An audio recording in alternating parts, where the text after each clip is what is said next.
liability management, the debt portfolio. Number 3, we are using different mechanisms to raise revenues for matters to do with public infrastructure development. We are using private-public partnership. Finally, the Rironi-Mau Summit Road, we are not even investing money from the public. That is being built using private-public partnership. And that is how we are going to grow our country without putting too much burden on citizens on taxation or over-borrowing from everywhere. So, national debt. So if anybody was doubting the commitment of the broad-based government or our commitment to the 10-point agenda, I have explained with clarity what we are doing, because we set up this exam ourselves. We wanted the highest standard for ourselves so that we can serve the Kenya people better. Let me go finally to one more issue, and that is the issue of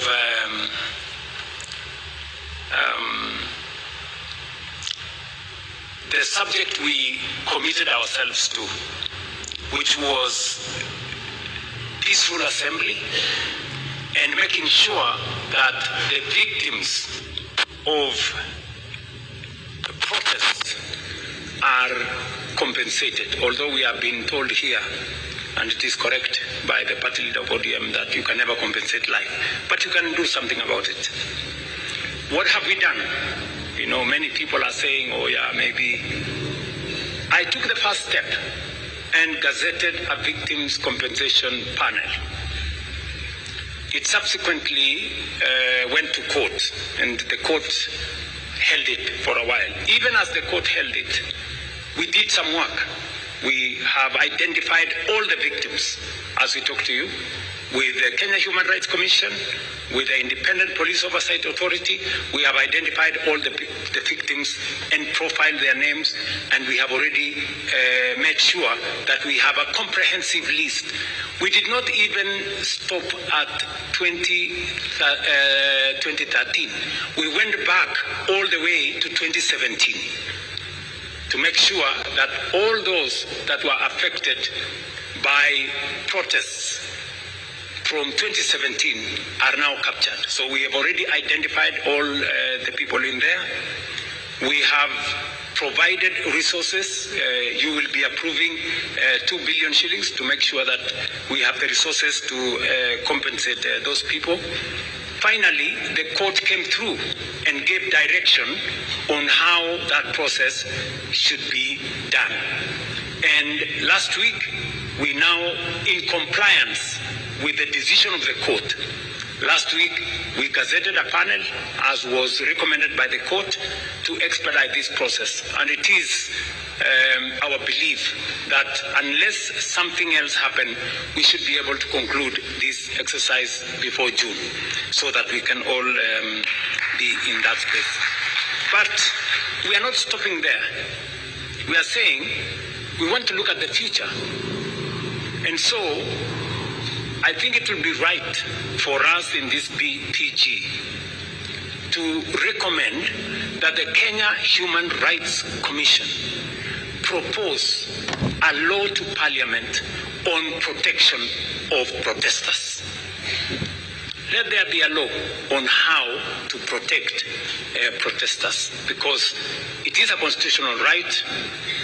We do not want to propose the law from the executive side of government. Let it be proposed by the Kenya Human Rights Commission in consultation with others, so that we can carry that through.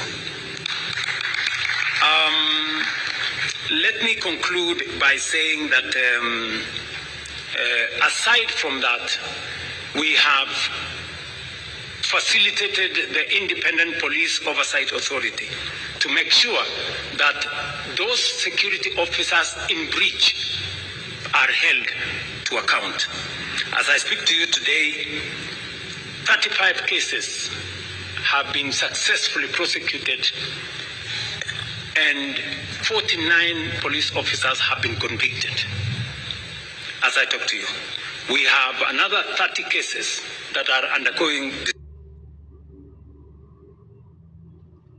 and the process is ongoing.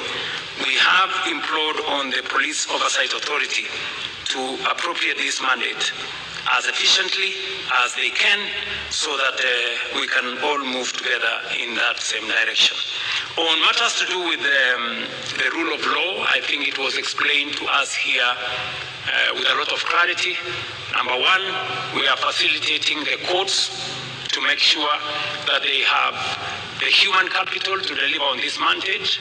I did swear in 11 judges of Court of Appeal.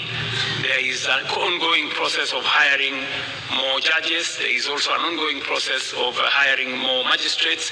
We have provided the resources for that. We did provide also resources for the mobility of our judicial officers. They wanted some vehicles. We have provided the resources for them.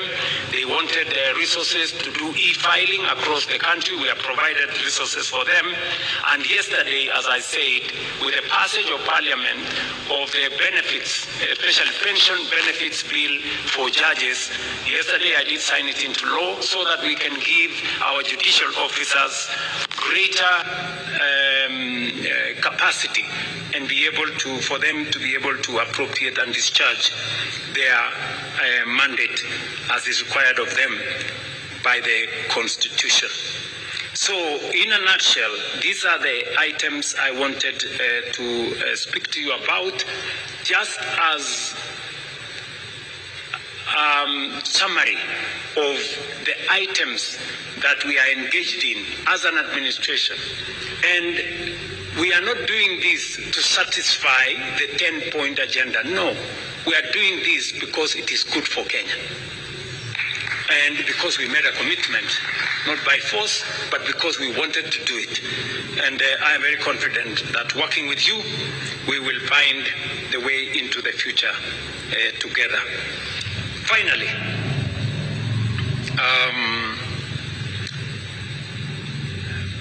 while some initiatives have taken longer due to parliamentary and other judicial procedures, we must now accelerate the passage of the laws that are there in Parliament. And I do recommend that we establish a mediation committee, a broad-based mediation committee, to negotiate between the two houses of Parliament so that we can, whatever is remaining of the 10-point agenda.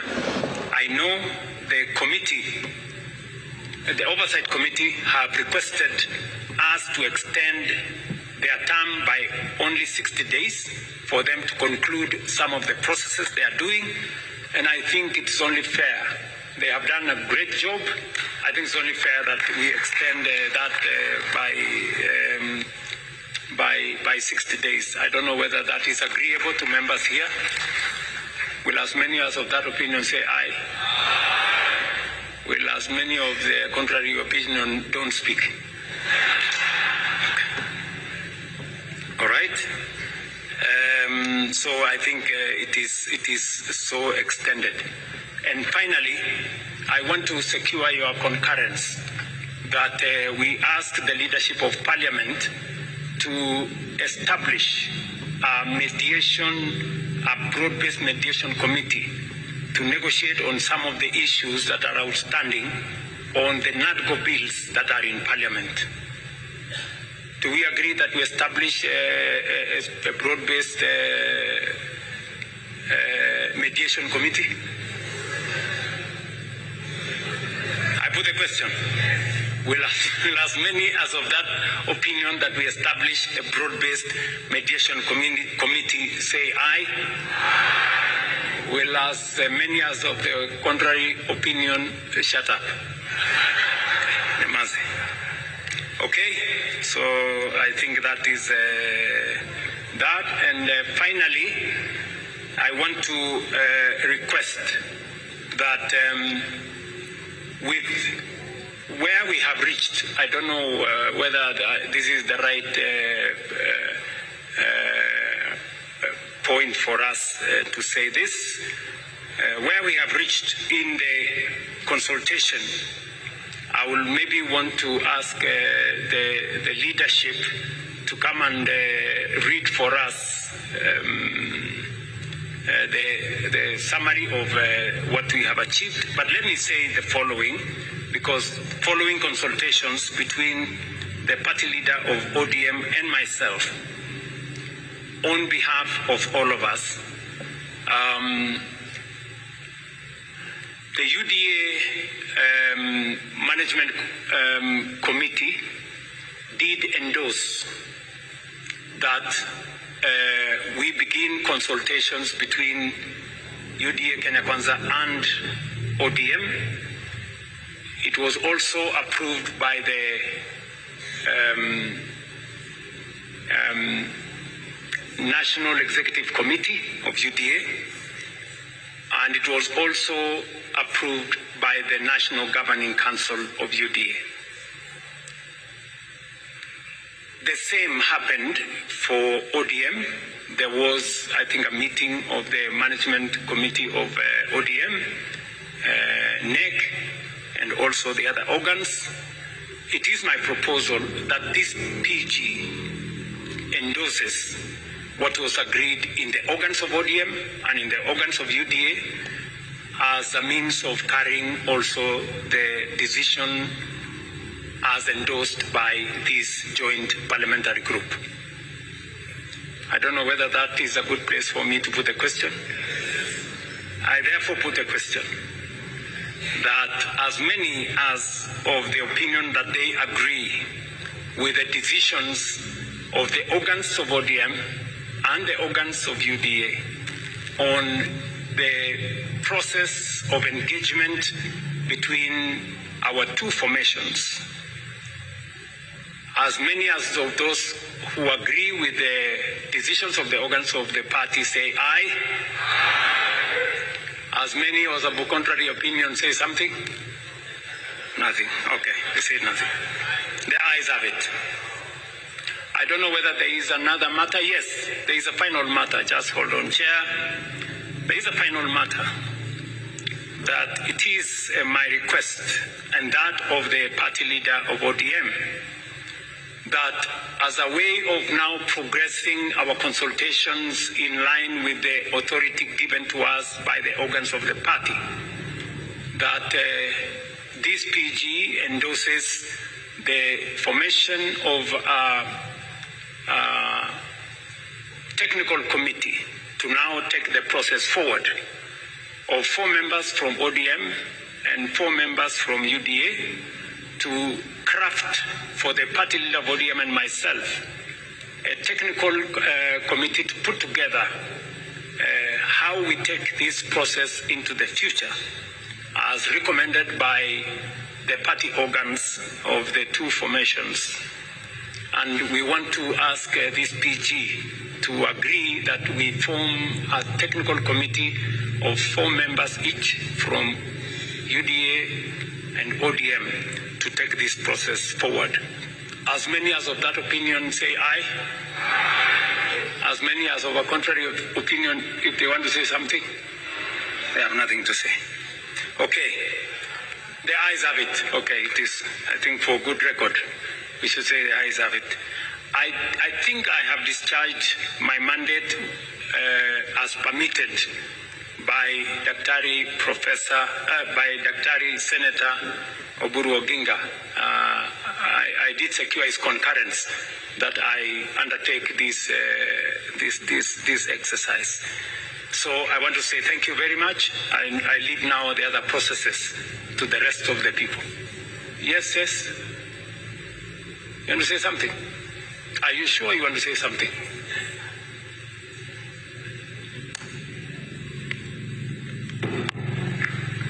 Sir, I'm sorry I have to speak before you come down.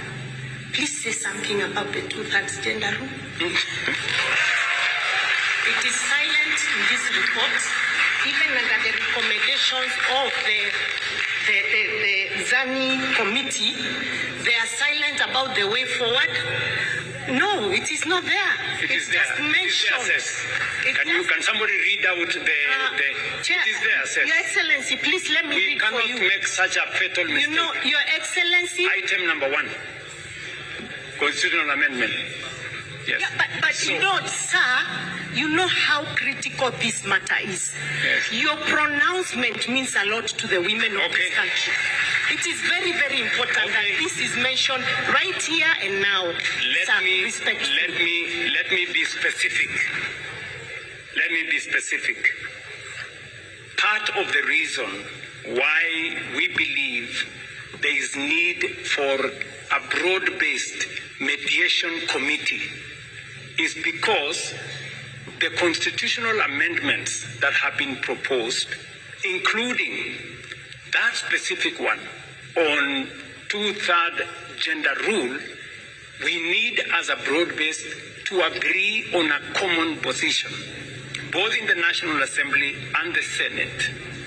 And primarily, that is the reason why we are proposing that mediation committee.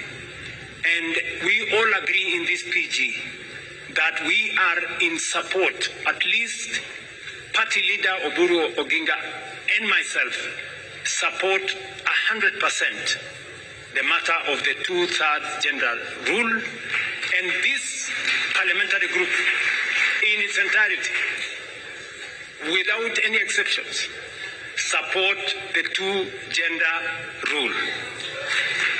Will as 2/3 gender rule. Will as many as of that opinion say aye? Honestly says, we are all in. Yeah, we are all in. So thank you very much.